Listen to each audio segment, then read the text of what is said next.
La manipulation de l'histoire en Algérie, une mémoire sélective pour asseoir le pouvoir. Depuis l'indépendance, les autorités algériennes ont façonné la mémoire collective de la guerre de libération pour légitimer leur domination politique.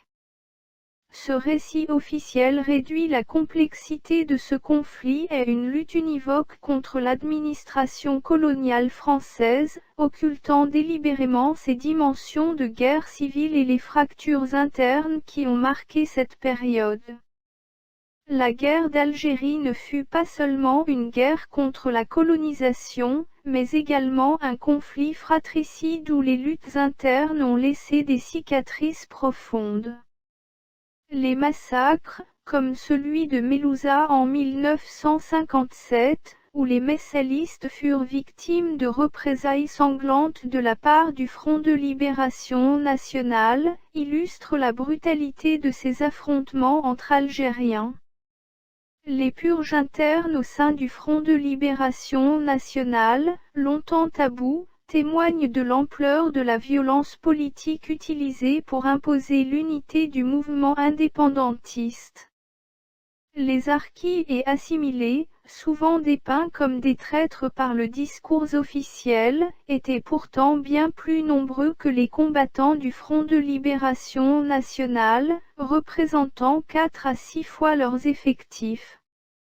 Cette réalité, occultée dans les récits glorifiant le Front de libération nationale, met en lumière une autre vérité dérangeante: le Front de libération nationale a causé plus de victimes parmi ses propres compatriotes que dans les rangs de l'armée française.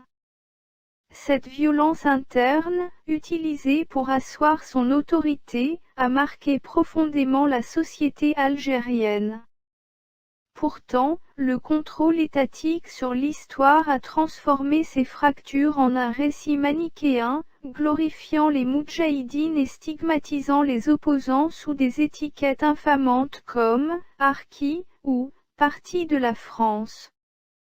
Ces termes, détournés de leur sens initial, ont servi à discréditer non seulement les supplétifs de l'armée française, mais aussi les intellectuels, les francophones et toute opposition jugée incompatible avec l'idéologie dominante. Pendant la guerre civile des années 1990, ces mêmes discours furent recyclés, chaque camp accusant l'autre de trahison. Les autorités qualifièrent les islamistes de « nouveaux harkis », tandis que ces derniers revendiquaient leur combat comme une continuation de la lutte anticoloniale, instrumentalisant à leur tour l'histoire pour justifier leurs actes. Cette mythification de la guerre de libération, qui exclut toute analyse critique des violences internes, empêche l'émergence d'une véritable réconciliation nationale.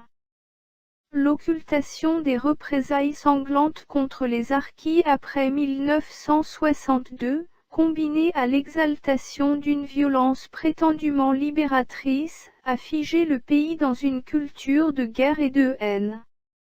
Pour sortir de cette impasse, il est impératif de démystifier les récits officiels et de libérer le travail des historiens.